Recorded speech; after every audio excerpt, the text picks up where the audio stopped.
os outros 10 ouviram isso, ficaram indignados com os 2 irmãos. Jesus os chamou e disse: vocês sabem o que os governantes das nações, as dominam, e as pessoas importantes exercem poder sobre elas. Não será assim entre vocês. Ao contrário, quem quiser tornar-se importante entre vocês deverá ser servo. E quem quiser ser o primeiro deverá ser escravo, como o Filho do Homem, que não veio para ser servido, mas para servir e dar a vida em resgate de muitos. Irmãos, essa é uma história de uma mãe que queria apenas o melhor para os seus 2 filhos. Claro, ela amava os seus filhos, claro, ela era orgulhosa deles, e porque ela tinha grandes sonhos para os seus filhos, ela veio até Jesus um dia com esse pedido, e um pedido audacioso. Ela pediu que quando Jesus entrasse no seu reino, então ele tivesse um dos seus filhos sentado à sua direita, e outro dos seus filhos sentado à sua esquerda. Ou seja, ela queria que os meninos ocupassem os melhores lugares, os lugares de maior honra. Irmãos, não há sonhos pequenos aqui, absolutamente. Nós vivemos num mundo ambicioso. Nós queremos saber quem é o melhor, o mais rápido, o mais inteligente, o mais forte, o mais alto, o mais bonito, o mais rico. Nós queremos saber quem é o único com mais aquilo ou aquilo outro. É por isso que o Guinness Book é um dos livros mais vendidos no mundo todo. É o livro dos recordes. Nós queremos saber quem fez mais, quem foi mais rápido, quem subiu mais alto, quem chegou primeiro. Irmãos, vamos ser honestos aqui nessa reflexão. A vida é sobre ganhar e perder. É isso aí. É por isso que a gente ama esportes, é por isso que a gente está fascinado, né? A Copa já fez o que ela tinha que fazer, já começou a tomar conta do coração do brasileiro. Nós amamos jogos, nós amamos esportes, nós queremos saber quem está por cima e quem está por baixo, quem é o bom e quem não é. E é por isso que a mãe desses meninos, ou desses rapazes, encontrou-se com Jesus. No grande jogo da vida, o que ela queria? Ela queria ter certeza que seus filhos sairiam na frente, que eles seriam os primeiros. E se isso significava pedir uma graça a Jesus, pedir alguma coisa a Jesus, ela estava feliz por fazê-lo. Afinal, ela sentia que seus meninos mereciam. Ela tinha grandes sonhos, grandes projetos, grandes ambições para os seus filhos. E apesar do que você pode pensar, a própria ambição não é má. A ambição não é má. Se você não tiver nenhuma ambição na vida, então a questão é, para que se preocupar sair da cama amanhã cedo? Você simplesmente pode se virar para o outro lado e voltar a dormir, se não haver nenhuma ambição na sua vida. A ambição é meramente um forte desejo em relação ao futuro, e um futuro melhor. Então, como tal, a ambição pode ser negativa ou pode ser positiva, ela pode ser boa ou pode ser má, ela pode ser justa ou ela pode ser injusta, ela pode ser muito útil se a gente for ambicioso pelas coisas certas. Vamos pensar nessa noite, quais são as suas ambições? Quais são as suas ambições? O que você sonha? Quais as esperanças secretas do seu coração para a sua própria vida? O escritor britânico George Bernard Shaw, ele nos lembra que há 2 grandes tragédias na vida. Uma é perder o desejo do seu coração, e a outra é ganhá-lo. Você entende? Se a gente não souber equilibrar a ambição na nossa vida, ela pode ser uma tragédia se o coração estiver vazio dela. Mas ela também pode ser uma tragédia se o coração for dominado por ela. A configuração do nosso texto é crucial. Esse evento, que também foi registrado pelo evangelista Marcos, ele ocorre perto do fim do ministério de Jesus. Ele já está há poucos dias da sua crucificação. Na verdade, acontece há uma semana da crucificação. E à medida que Jesus e seus discípulos caminham para Jerusalém, é que acontece essa cena. Então, esses dias em que essa cena acontece, são dias de ações finais, são dias de conclusão. O relógio está correndo em direção ao clímax da vida e do ministério de Jesus. E enquanto Jesus está chegando ao confronto com a sua morte sangrenta lá na cruz, os seus principais homens estão pensando em caminhar para lugares de honra. Jesus caminha para a cruz e os homens de Jesus querem caminhar para tronos. Mas quem é que pode culpá-los? Quem entre nós pode culpar os discípulos de Jesus? Porque todo mundo quer ser alguém na vida, todo mundo. Todos nós queremos estar perto do centro do poder. Quanto mais perto do centro do poder, melhor. E a gente chega a dizer, ou pelo menos pensar, se eu não posso ser alguém na vida, eu pelo menos quero estar perto de alguém que seja alguém. Você entende? Dessa forma nós podemos aproveitar o brilho refletido da grandeza de outra pessoa. Se eu não sou alguém, eu quero estar perto, eu quero ser amigo, eu quero ser íntimo de alguém que é alguém. Agora, irmãos, é fácil sentir que o conhecimento de Deus, que está perto de Deus, que andar com Deus, nos dá algum tipo de direito ou de privilégio. A gente pensa assim: Senhor, eu sou teu servo, você tem que responder a minha oração. Senhor, eu tenho sido fiel a Ti, agora o Senhor tem que manter a sua parte do acordo. Talvez seja isso que está por trás dessas palavras aqui, desse pedido aqui. Então, com tudo isso como pano de fundo, vamos ver algumas coisas, vamos destacar algumas coisas nesse texto. Eu faço 3 destaques, e o primeiro destaque eu chamo de alta ambição. Está aí nos 2 primeiros versículos, versículo 21 e versículo 20, que diz assim: então aproximou-se de Jesus a mãe dos filhos de Zebedeu com seus filhos, e prostrando-se fez-lhe um pedido. O que você quer? Perguntou ele. Ela respondeu: declara que no teu reino estes meus 2 filhos se assentarão, um à tua direita e o outro à tua esquerda. Irmãos, como é fácil criticar essa mulher, não é? É muito fácil. Na realidade, ela está fazendo o que toda mãe faria. O que toda mãe faria. Eu, sinceramente, não posso culpar essa mulher de vir a Jesus com esse pedido. Tudo o que ela realmente queria era que seus filhos fizessem a coisa certa e chegassem no lugar certo na vida. Muitos comentaristas bíblicos até sugerem que esta mãe dos filhos de Zebedeu também era irmã de Maria, a mãe de Jesus, e se isso for verdade, é muito possível que seja. Se isso for verdade, então Tiago e João eram primos em primeiro grau de Jesus, e ela era tia de Jesus. Aí você pode imaginar que, se esse for o caso, então ela pode ter pensado que Jesus poderia considerar o fato deles serem parentes, então vou colocar os meus parentes em primeiro lugar. Irmãos, eu acho que todos nós entendemos essa relação. Todos nós entendemos essa linha de pensamento muito bem. Agora, de qualquer maneira, deve ter sido uma cena e tanto.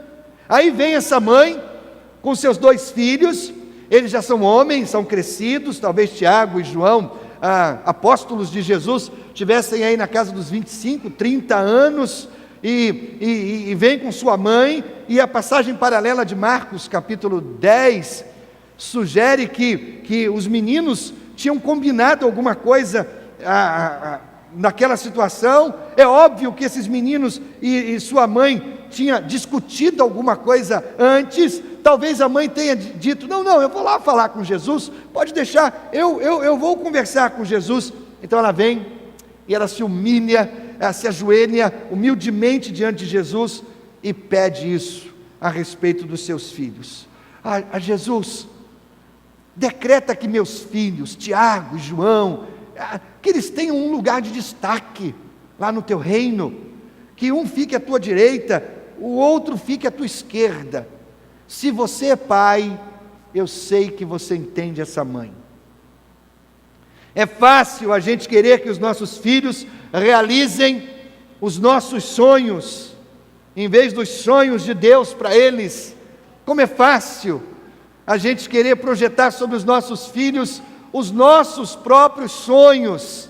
Eu conheço o caso de um rapaz, já não é mais rapaz, hoje homem formado, que fez uma faculdade de administração, e quando ele terminou a faculdade, o seu pai, tão feliz com a faculdade de administração do filho, e o filho então terminou e pegou o diploma e entregou para o pai e disse: pai, está aqui, é seu esse diploma, agora eu vou fazer a minha faculdade. Fez uma faculdade na área de enfermagem, na área de biologia, e você entende? Muitas vezes nós projetamos sobre os nossos filhos os nossos próprios sonhos, queremos que eles sejam aquilo que nós queremos. Muitas vezes tentamos forçar os nossos filhos no molde da nossa própria escolha, mas quem pode condenar o pai ou uma mãe de fazer isso? Agora, pai, mãe, entendam uma coisa: os seus desejos e os desejos de Deus para os seus filhos podem não ser os mesmos. Podem não ser os mesmos. Agora, deixa eu acrescentar que há vários argumentos aqui a favor dessa mãe. Primeiro, claramente ela acredita que Jesus um dia terá um reino próprio. Ela acredita nisso. Muitas pessoas na época de Jesus não acreditavam nisso.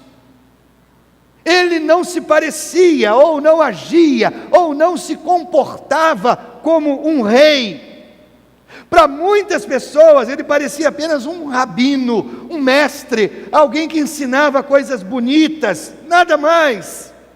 Os seguidores de Jesus eram mais parecidos com um exército desorganizado do que com uma corte real. Mas essa mãe acreditava que Jesus teria um reino próprio. Em segundo lugar, é claro que Jesus amava os filhos dessa mulher, claro. Jesus deu um apelido a esses meninos, chamava-os de filhos do trovão.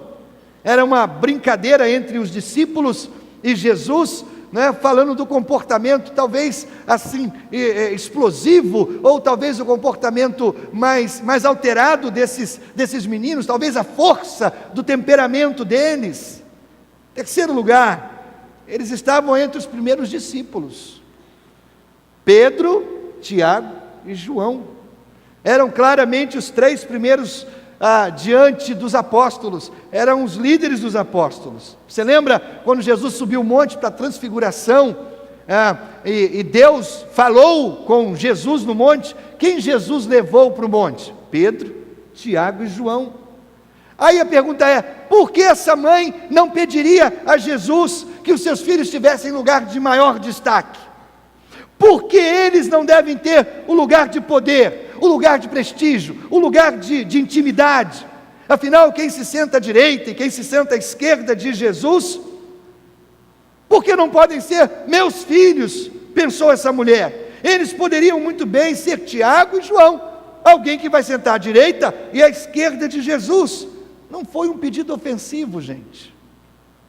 Foi um pedido natural. Foi um pedido normal. Se você ler os outros evangelhos, é claro que essa foi uma polêmica recorrente entre os discípulos, por todo o caminho, até chegar à ceia do Senhor, antes da sua crucificação. Eles disputavam entre si quem seria o primeiro, quem seria o maioral. Não importa o que nós podemos pensar sobre Tiago e João, e até mesmo a mãe deles. Os outros discípulos também queriam esses lugares também. Esses homens eram muito competitivos, eles estavam competindo entre si, para ver quem chegava na frente do outro. Agora, o problema básico é que Tiago e João subestimaram o custo para sentar-se à direita e à esquerda de Jesus. Eles superestimaram sua própria importância. Então eles colocaram o custo lá embaixo e eles colocaram a sua importância lá em cima. Veja só, eles não pediram para trabalhar no reino, o que seria muito nobre. Eles pediram um lugar de honra. Lugar de honra. A antiguidade é posto nesse caso aqui, porque eles pensavam: nós chegamos primeiro, nós chegamos na frente, exceto de Pedro, nós fomos os primeiros discípulos a serem escolhidos, então, por que não ser os primeiros no reino de Jesus? E aí eles foram pressionar Jesus por uma decisão. Talvez eles pudessem ter a intenção de negociar com os laços familiares: nós somos primos, quem sabe Jesus favoreça aí a sua família. Jesus, nós estamos mais tempo que os discípulos aqui. Alta ambição. Avalie a ambição do seu coração. Avalie o que está dentro do seu coração. Será que você, no lugar de Tiago e João, não teria feito o mesmo pedido? Será que nas nossas orações nós não temos feito pedidos semelhantes? A gente quer lugar de honra, a gente quer destaque, a gente quer recompensa, mas a gente não pensa no custo, no trabalho, no suor, no esforço. Agora, o que Jesus responde a esse pedido ousado? Eu chamo de alto custo. Os versículos 22 e 23 dizem assim: disse-lhe Jesus: vocês não sabem o que estão pedindo. Podem vocês beber o cálice que eu vou beber? Podemos, responderam eles. Jesus lhes disse: certamente vocês beberão do meu cálice, mas o assentar-se à minha direita ou à minha esquerda não cabe a mim conceder. Esses lugares pertencem àqueles para quem foram preparados por meu Pai. Agora, a resposta de Jesus é linda. Ele não repreende essa mãe, ele a entende, ele compreende o coração dessa mãe. Outra coisa, ele não nega que o seu reino virá, ele não nega isso. Ele também não nega que haverá lugares de honra no seu reino. Deixando de lado os motivos egoístas por um momento, irmãos, não é nada de errado com a questão em si, nada. Jesus simplesmente diz que eles não sabem o que estão pedindo. Então ele pergunta a esses homens se eles podem beber o cálice que ele, Jesus, está prestes a beber. E aí, com bravura louvável, esses homens dizem: nós podemos beber. Então eles estão confiantes, eles estão bravos, eles são honestos, mas eles não são muito inteligentes. Às vezes, irmãos, a nossa perspectiva fica um pouco fora de sintonia. Nós esquecemos as nossas limitações, nós esquecemos que nós somos humanos. Eu lembro sempre de uma história real. Muhammad Ali foi campeão dos pesos pesados na década de 60, e grande lutador de boxe. Ele estava viajando de avião, e aí a aeromoça disse: por favor, afivele o seu cinto. E ele disse assim: o super-homem não precisa usar cinto de segurança. E a aeromoça respondeu na mesma batida: mas o super-homem também não precisa viajar de avião. Ele botou o cinto rapidinho. Sabe, irmãos, às vezes nós esquecemos quem nós somos.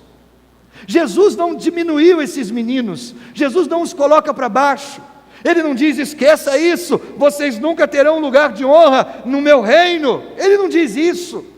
Ele simplesmente eleva a questão, ele a eleva a um nível superior. Você quer sentar-se ao meu lado? Muito bom, então aqui está quanto isso vai custar, aqui está o custo. Irmãos, nós precisamos ter cuidado quando nós fazemos algumas orações. Cuidado.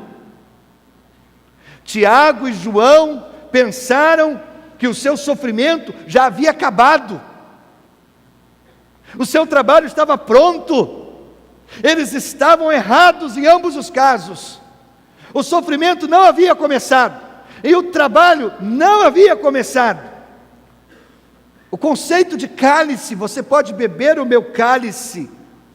O conceito de cálice na Bíblia é uma experiência humana intensa, profunda.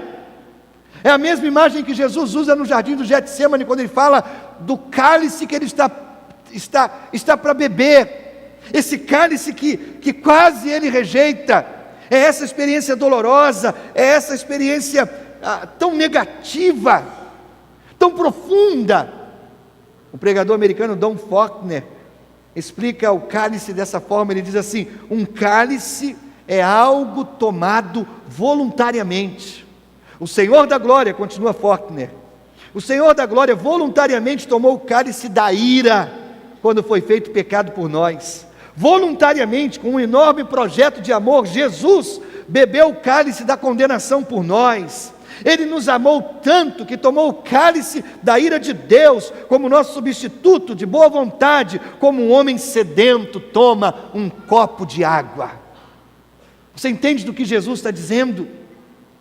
Os versículos anteriores a essa passagem, os versículos 17 a 19, Jesus explicou aos seus discípulos que quando ele chegasse em Jerusalém, ele seria traído, ele seria preso, acusado falsamente, zombado, espancado, cuspido, finalmente crucificado. Ou seja, nada do que aconteceu com Jesus foi de surpresa. Ele sabia exatamente qual era a porção do cálice que estava reservado para ele.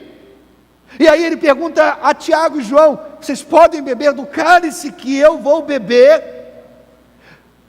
Marcos capítulo 10 acrescenta que Jesus falou do batismo. Vocês podem passar pelo batismo que eu vou passar? Ou seja, uma experiência de profundidade, de mergulho.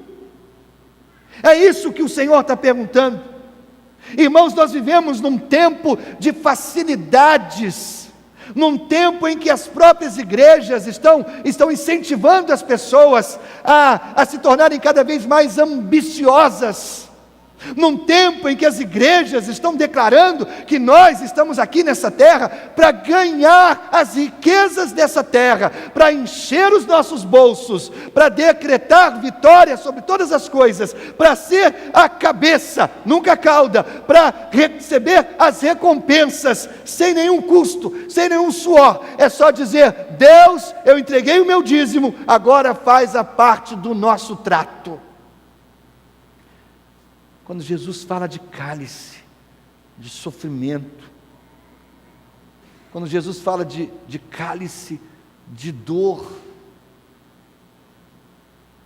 eu fico imaginando Jesus ostentando para os seus discípulos, talvez no monte em que ele pregou o sermão do monte. Eu fico pensando, Jesus pregando o sermão do monte e no meio do sermão mostrando um anel de $4.000. Olha aqui, esse anel custou $4.000, mas eu comprei com o meu dinheiro. Eu passo férias em hotel 4 estrelas. O Mercedes que está lá fora é meu, comprei com o meu dinheiro.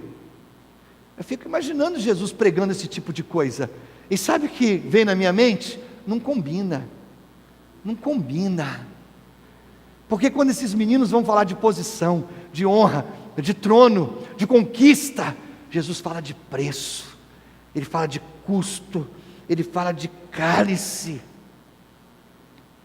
E os meninos disseram: nós podemos beber, nós podemos pagar o preço. E é verdade, eles pagaram o preço. Tiago foi condenado à morte por Herodes, em Atos capítulo 12. João foi condenado ao exílio, numa ilha chamada Patmos, exilado, sozinho, morreu lá, longe da sua família, longe dos seus amigos. Tiago foi o primeiro discípulo a morrer, João foi o último. Irmãos, é como se diz no ditado: se fosse fácil, qualquer um podia fazê-lo. Não é fácil.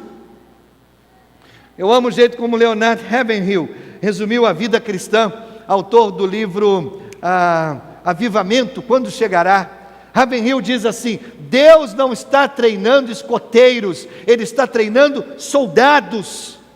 Ou seja, se você seguir a Jesus, você vai trabalhar muito e talvez o salário não seja necessariamente o que tornará você rico. Você entende? Você vai trabalhar muito, talvez tenha muito sofrimento, talvez o salário não seja recompensador, mas eu quero dizer para você, a aposentadoria é infinitamente incomparável a qualquer outra. Esse é o trato. Você quer ou você não quer? Tiago e João falam de glória, mas Jesus fala de sofrimento. Tiago e João falam da Páscoa sem sexta-feira de sofrimento. Tiago e João falam de um cristianismo sem cruz. Não funciona. É quase como se eles estivessem dizendo, ou se Jesus estivesse dizendo: vocês querem estar à minha mão direita e à minha mão esquerda? Ótimo, fique comigo por alguns dias, caminhe comigo mais alguns dias, e você vai ver o que estará à minha direita e o que estará à minha esquerda. Olha, os romanos estão preparando mais 2 cruzes, há 2 cruzes vagas, vocês estão dispostos? Querem fazer uma reserva? Quando Jesus disse: podem beber do cálice que eu vou beber, Ele está convidando para vir e morrer. O pastor alemão Dietrich Bonhoeffer foi morto na Segunda Grande Guerra Mundial. Ele escreve no seu livro O Custo do Discipulado, ele escreve o seguinte: quando Cristo chama um homem, Ele o convida para vir e morrer. Irmãos, como eu gostaria de dizer para você que o Evangelho é diferente. Como eu gostaria de dizer para você que o Evangelho vai fazer de você um homem rico. Como eu gostaria de dizer que se você tiver Jesus no controle da sua vida, tudo vai dar certo, tudo vai prosperar, a sua loja vai crescer, o seu negócio vai ampliar. Como eu gostaria de pregar isso, mas não é isso que a Bíblia ensina. Não é isso que a Bíblia ensina. Aqui a gente chega na linha de fundo da vida. Você está disposto a sacrificar tudo que é caro para você, a fim de seguir a Jesus? Porque esse é o custo do discipulado, esse é o custo de seguir a Jesus. É um chamado para a morte, é um chamado em que você abre mão do que você é, de quem você é, por causa do reino, por causa do reino. Se você disser sim ao convite, então você também pode compartilhar as recompensas, mas acredite, há muito sacrifício a ser feito. O Evangelho não é para covardes.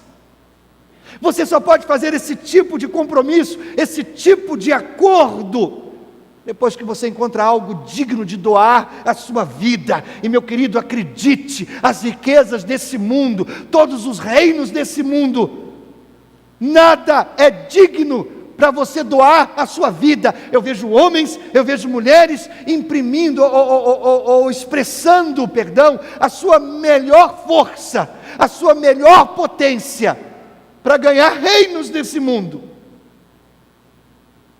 quando só um reino é importante, o reino de Deus. Jesus informa Tiago e João que ele não era responsável pelos arranjos à mesa, não era ele. O anfitrião é o pai é que vai fazer esses arranjos. Sabe qual é a coisa mais importante do reino?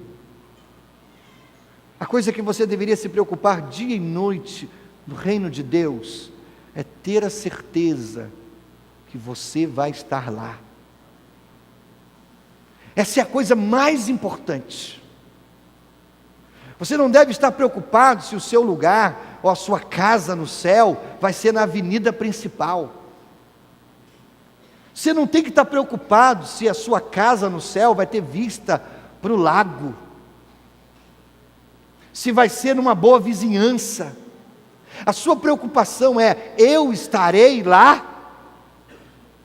É nisso que deve estar concentrado o seu pensamento, é ter a certeza que você vai estar lá. Então eu questiono: Você tem essa certeza? Você estará lá? E aí nós chegamos ao terceiro e último destaque que eu faço, que é alto padrão. Vamos ler os versículos 24 a 28, diz assim: quando os 10 ouviram isso, olha, a mãe de Tiago e João faz esse pedido e os 10 ouvem, os outros 10 discípulos. Diz assim: indignaram-se contra os 2 irmãos. Então os outros 10 ficaram bravos. Então Jesus, chamando-os para si, disse: bem sabeis que pelos príncipes dos gentios são estes dominados, e que os grandes exercem autoridade sobre eles. Não será assim entre vós, mas todo aquele que quiser entre vós fazer-se grande, que seja vosso serviçal. E qualquer que entre vós quiser ser o primeiro, que seja vosso servo. Bem como o Filho do Homem não veio para ser servido, mas para servir, e para dar a sua vida em resgate de muitos. Agora, os outros discípulos começaram a discutir entre si, depois desse pedido, o que para nós não deveria ser surpresa, porque eu acho que se eu estivesse entre os 10 discípulos, eu teria também dito que os 2 estavam errados. Mas sabe por que eu teria dito que os 2 estavam errados? Porque eu acharia que eles me passaram a perna, porque eu é que gostaria de ter feito aquele pedido, e eles fizeram na minha frente. Irmãos, tenho a certeza que os outros 10 apóstolos estão zangados com Tiago e João, porque eles gostariam de ter feito esse pedido primeiro. O episódio começa com esse estranho pedido da mãe de Tiago e João, e termina com essa disputa mesquinha. É tudo perfeitamente natural, porque nós somos humanos, nós nascemos para competir, nós nascemos para lutar pelo primeiro lugar, nós nascemos para olhar para frente e ser o número 1. Ganhar e perder é o jogo da vida. Quer admitamos ou não, ficar à frente dos nossos amigos é uma grande motivação que a gente tem. Agora a competição é quem tem a TV maior, não é verdade? É a TV maior. Quando eu me casei, a minha era de 14, irmãos, 14, né?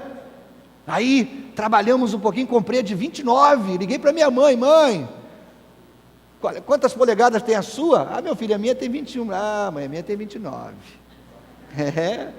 É 29, mas qual a marca? É Philips, né? Todo bobo com Philips. É 29, né? Aí ela comprou uma de 29, mas qual é Philips? Ah, a minha é Sony. Ah, tá, fiquei para baixo agora, né? Aí inventaram a de 40, 42, 47, 50, 58, não é? Ah, sabe como? Essa é a vida que a gente vive. Mas uma vez Jesus não condena os seus homens, porque Ele entende. Ele usou a briga entre eles para um aprendizado, para desafiá-los, canalizar essa ambição numa direção boa. A ambição não é má, gente. A gente tem que canalizá-la para uma direção boa. A ambição tornou-se uma espécie de palavrão nos nossos dias. Fulano é ambicioso. Por quê? Porque para muitas pessoas isso implica um enorme desejo de progresso pessoal, independente do custo que isso venha a ter, independente de quem será ferido no processo. Vamos ser honestos aqui, irmãos.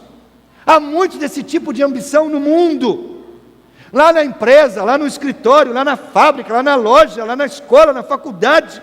Você vai encontrar pessoas que estão dispostas a jogar com a verdade, jogar com a ética, para subir, pisar no pescoço de outros, pisar na família de outros, pisar na reputação de outros, ludibriar, não contar a verdade toda, não abrir o jogo. Eu vou vender, mas custa o que custar, eu vou fazer esse negócio, eu vou esconder a parte podre, vou mostrar só a coisa boa. Esse é o jogo da vida. Pessoas que falsificam, criticam pelas costas, espalham fofocas maliciosas, abusam de autoridade, apunhalam você pelas costas e sorriem pela frente.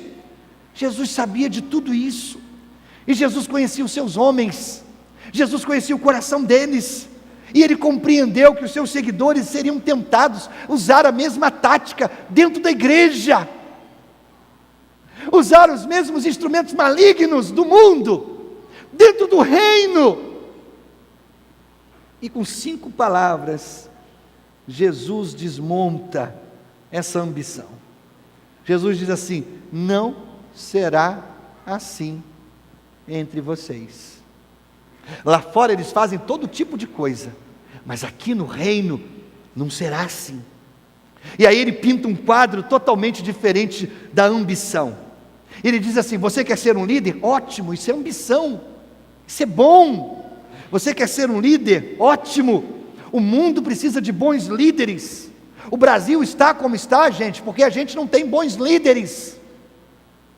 Itaperuna, nossa cidade, meu irmão vem aqui de vez em quando, 3 em 3 meses, 4 em 4 meses, meu irmão vem aqui. Ontem saímos na rua de carro, e ele disse assim: cara, eu venho aqui há 16 anos, e eu não vejo mudança nessa cidade. Eu falei: cara, muda sim, surge um buraco novo aqui, um buraco novo ali. Por quê? Porque a gente não tem bons líderes. Aí Jesus diz: você quer ser um líder? Ótimo! O mundo precisa de bons líderes. Então aqui está o que eu quero que você faça: torne-se um servo. Você quer ser líder? Torne-se servo. Pegue a toalha e comece a lavar os pés sujos das pessoas. Pense em você como se você fosse um escravo, não como um mestre. São esses os valores do reino. E quando Jesus diz isso, ele oferece uma rejeição completa ao caminho do mundo, ao jeito do mundo fazer as coisas. Em vez de usar as pessoas, você cuida das pessoas. Em vez de usar as pessoas, você apoia as pessoas. Em vez de apunhalá-las, você oferece conforto. Você entende? A igreja cristã sempre se esforçou em certa medida para lidar com essas palavras revolucionárias. E parece que a igreja brasileira bicou para longe dela essas palavras de Jesus. Os caras lá fora estão brigando para terem títulos. Não basta ser pastor, agora eu quero ser bispo. Não basta ser bispo, agora eu sou apóstolo. Sabe? As pessoas estão brigando por títulos. Tudo tão fútil, tão inútil. Eu sou pastor, mas eu sou pastor sênior. Sabe como? Eu estou acima, num degrauzinho acima. É ser humilde. É isso que é o foco, o alvo. Procurando sobre isso essa semana, eu encontrei uma declaração de um monge dominicano. O cara disse assim: os jesuítas são conhecidos pela sua aprendizagem, os franciscanos por suas obras, mas nós dominicanos somos conhecidos pela nossa humildade. Quando se trata de humildade, nós somos top. Que coisa, irmãos, não é? É o cara que diz assim: eu me orgulho muito da minha humildade.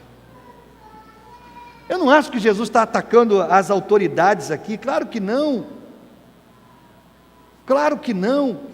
A verdadeira autoridade surge do serviço, é isso que ele está dizendo. Jesus acredita que a premissa da ambição é o serviço. Serviço é uma via diferente. Uma coisa é querer liderar, outra coisa é querer liderar da maneira de Jesus. Ele chama para sermos servos. Você gostaria de ser um líder?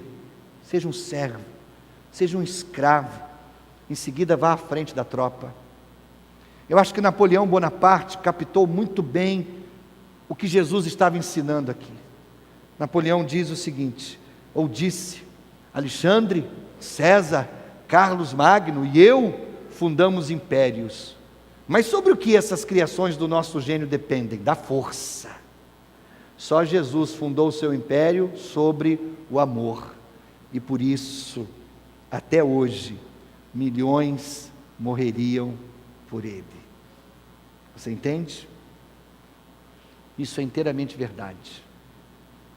2000 anos se passaram e milhões de bom grado ainda morreriam por Jesus. O versículo 28 resume toda a mensagem cristã. O versículo 28 é o cristianismo em um único verso.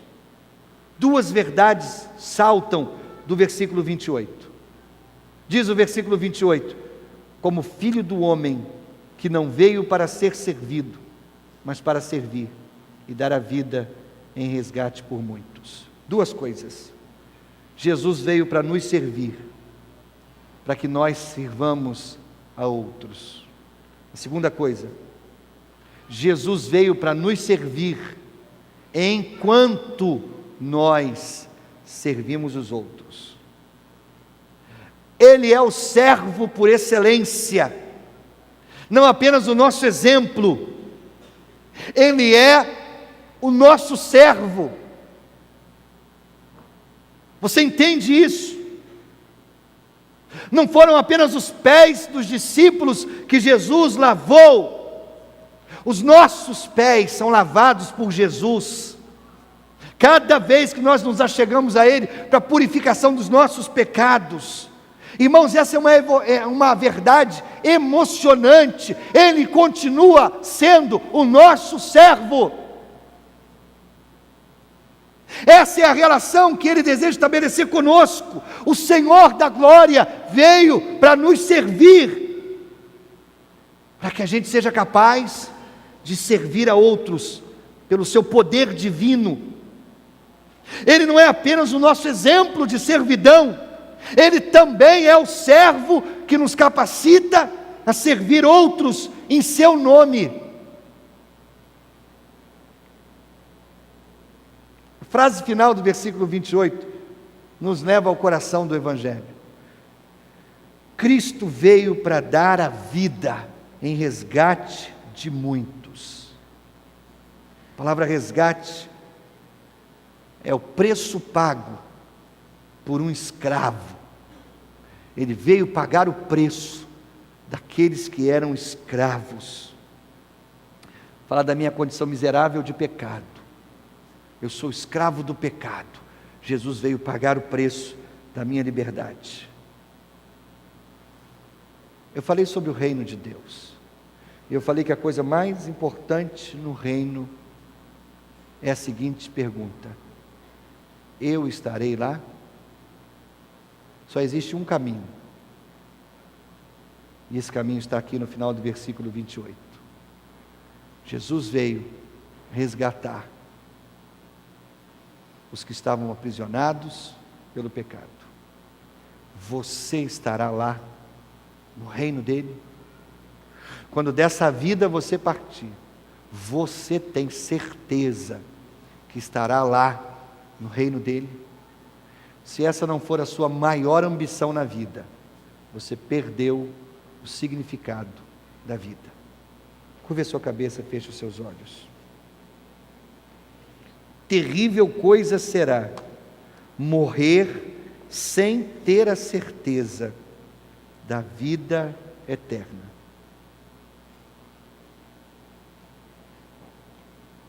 Terrível coisa será ter construído um reino lindo nesta terra, lugar de honra e destaque entre os homens, e não ir para o céu depois da sua morte. Cabeça curvada, os olhos fechados. Algum dia na sua vida, você fez uma oração em que você entregava o controle da sua vida a Jesus?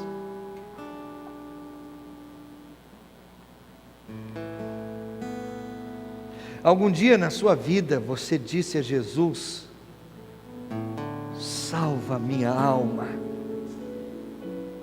e deixa-me entrar no teu reino quando deste mundo eu partir?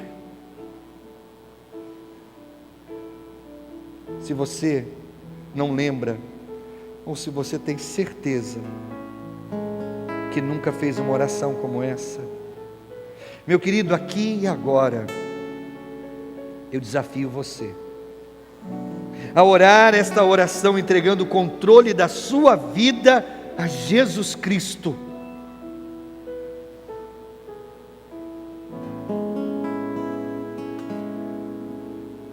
Pastor, eu quero isso. Pastor, eu quero, mas eu não sei como. Meu querido, é tão simples. Eu vou ajudar você, eu vou fazer uma oração, e eu quero que você repita esta oração comigo, palavra por palavra. Mas você vai fazer essa oração no seu coração. As pessoas que estão ao seu redor, elas não precisam ouvir, porque isso é entre você e Deus. Vamos orar juntos? Ore com fé no seu coração. Repita comigo, palavra por palavra desta oração, entregando o controle da sua vida a Jesus, recebendo assim a certeza de que quando chegar aquele grande dia, você estará lá no reino dele. Não importa o lugar, se de honra ou de destaque, o que importa é que você terá um lugar lá no céu de Deus. Você deseja isso? Então ore comigo a oração que eu vou fazer. Cabeça curvada, os olhos fechados. Repita comigo. Senhor Jesus, acabo de compreender o quanto preciso de Ti. Por isso, nessa hora, eu abro o meu coração e a Ti entrego o controle da minha vida. Perdoe o tempo que andei por conta própria.